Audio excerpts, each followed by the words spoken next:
He's so real to me. In the morning he's real, real. Jesus is real to me. Oh yes, he gives me the victory. So many people doubt him. I can't live without him. That is why I live and so he's so real. Welcome. Welcome. I stand before you. I am before you. I live before you. I came before you. My name is Anita Mae Whittington Southern. I was born on February 25th, 1943. I grew up on a farm in North Carolina. I was sister to 12 brothers and sisters, mother of 5. I learned how to drive on a tractor trailer, a standard or stick shift, however you want to refer to it. I went to school up until junior high school. Then I had to stop to help my mother take care of my younger brothers and sisters. 2 cups of flour. At the age of 12, we each had to take a turn to prepare dinner for the house. My favorite thing to do was to make cornbread in a skillet on top of the stove. And back then we had a wood-burning stove. And at the age of 15, I graduated to making biscuits, 22 in a pan, from scratch. Half a teaspoon of baking soda. Now, my brother Ben would sit down and eat the whole pan by himself. All 22. My mother would only eat flour bread. 17 heads to eat in a 4-room house. Some slept on the floor, some in beds. My mother would make these mattresses by sewing a couple of bags together and stuffing them with straw. A half a teaspoon of baking powder.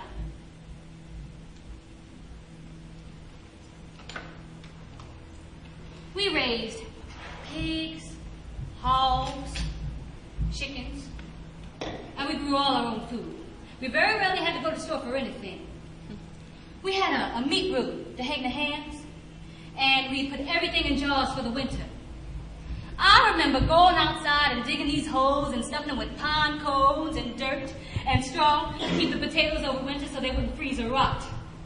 3/4 cups of buttermilk, and it has to be buttermilk.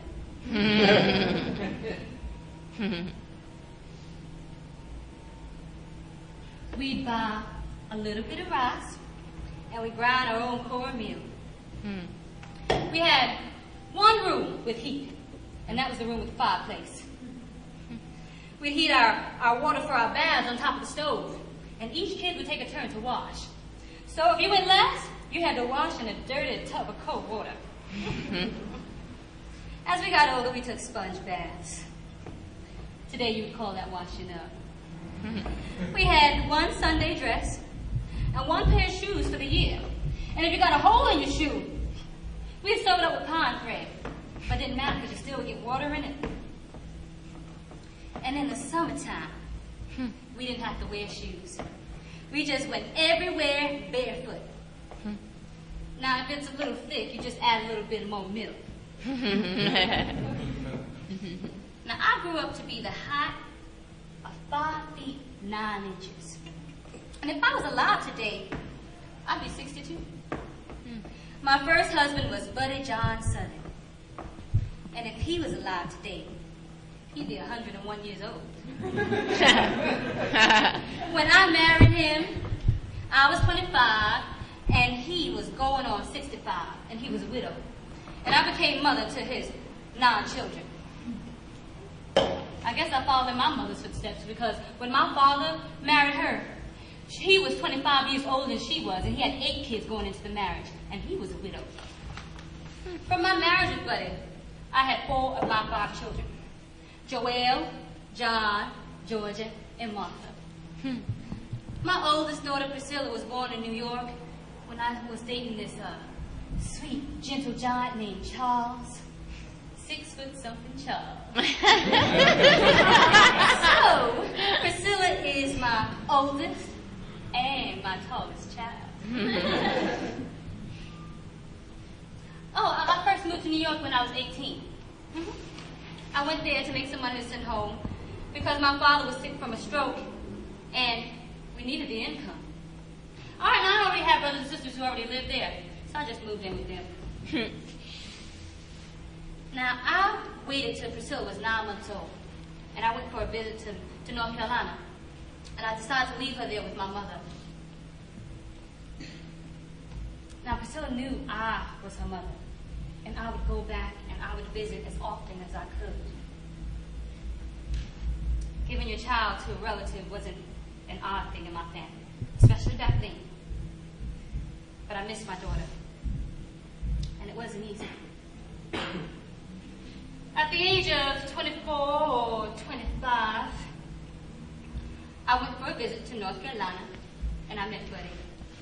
And we courted for a short time, and then we married. Now, I didn't take Priscilla back from my mother because she had grew up with my mother, and I didn't want to uproot her life. Plus, I was starting a new life with Buddy. I enjoyed being a stay-at-home mom. Buddy worked, had money, and made a home for us. And I had wonderful children. And a good marriage at the time. Well, Buddy was jealous all the time. Hey, I was a looker. Do you know all my children have biblical names? Except Georgia. But all my children were named after a relative, including Georgia. Now, when Bertie went to work during the day, I took care of the house and the children. He didn't like them having candy, but I would sneak them some candy when he went to work. Not a lot of candy, just a piece or two. We owned a house in Rowland, North Carolina, a town with one stoplight. We also owned a house right behind ours, which we rented out to tenants. Buddy and I fought all the time. He had this shotgun over the bed, hanging on the wall like a trophy. And every time we fought, he'd climb up there and try to take it down.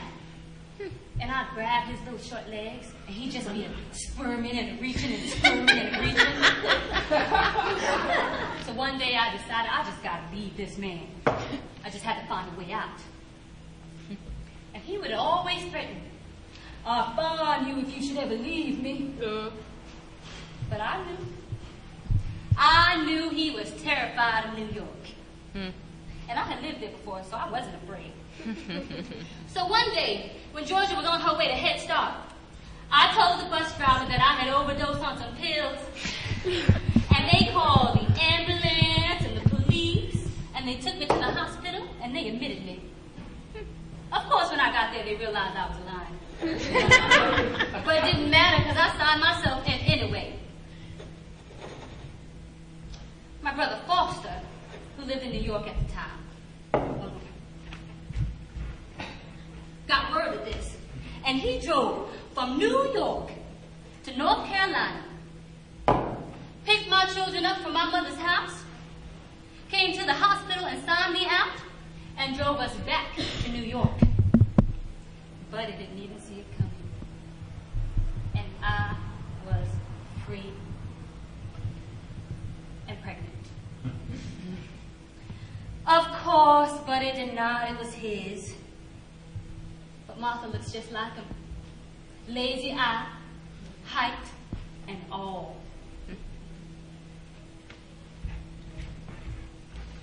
Once I got to New York, I realized my children didn't have a father figure in their lives.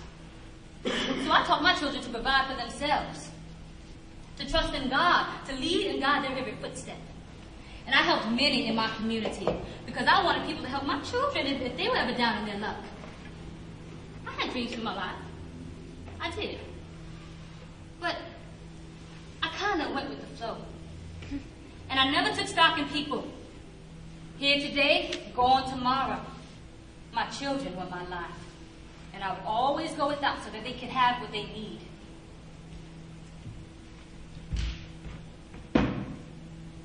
I watched drugs, terrorized my son's life. It was poison to him and to the people around him. My pride, my joy. Growing up, he was always jealous of his other siblings because he wanted all of the attention. The worst thing I ever did was sign him up into the special education program. He hated me. I hated me. And they never let him out. No matter how hard I fought that school system, they wouldn't put him into mainstream classes. How are you going to be a man if you feel less than human? His spirit died. He went from fights to teasing, to low grades, to drop out, to more fights, to get a job, to family issues, to smoking, to drinking, to drugs. The self-destruction began young and grew old and continues to grow. God, this is like opening up a grave.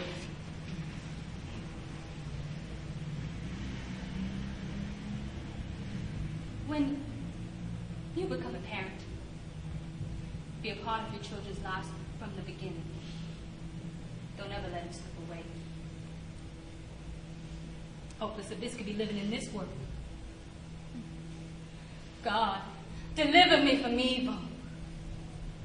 God, take his life from mine. I'm tired of crying and begging for outside help. Silent weeping willow. That's what my daughter called me in her poem. But I know somehow, and I know some way we're gonna make it. Whatever the test, whatever comes our way, we're gonna make it. With Jesus on our side, things will work out right. We're gonna make it. 'Cause I know somehow, and I know some way we're gonna make it. Whatever the test, whatever comes our way, we're gonna make it. With Jesus on our side, things will work out right.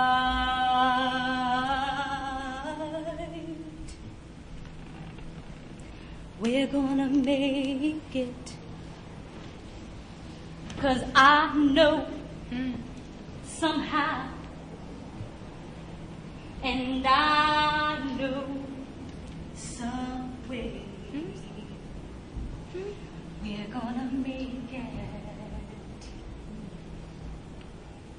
Whatever the test, whatever comes our way,